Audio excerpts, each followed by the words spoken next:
सेव्यमान पावनाद्रि पंकजं ज्ञानयज्ञसूत्रमिन्दुशेखरं कृपाकरं नारदादि योगी वृन्दवन्दितं दिगम्बरं काशिकापुरादिनाथ कालभैरवं भजे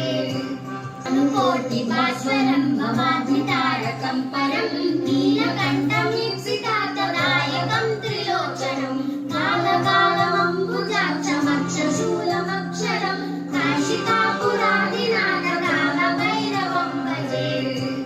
कारणं श्यामकायमालिरेणुमक्षरं निरामयं भीमविक्रमं प्रभुं विचित्रताण्डवप्रियं काशिकापुरादिनाथ कालभैरवं भजे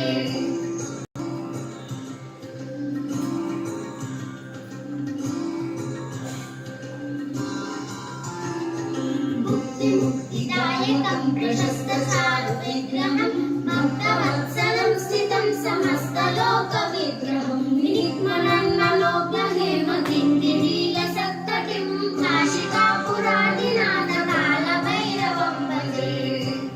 हेतुपालकल्पधर्ममार्गनाशकं कर्मपाशमोचकं सुशर्मदायकं विभुं स्वर्णवर्णशेषपाशशोभिताङ्गमण्डलं काशिकापुरादिनाथ कालभैरवं भजे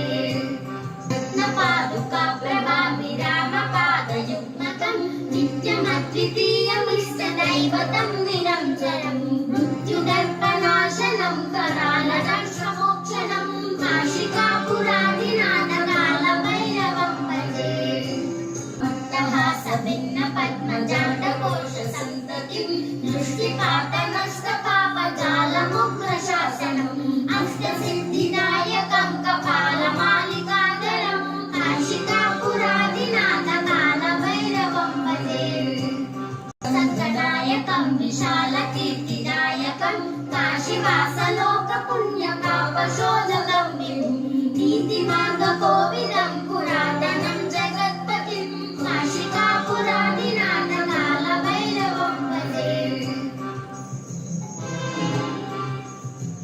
मनोहरं ज्ञानमुक्तिसाधनं विचित्रपुण्यवर्धनं शोकमोहदैन्य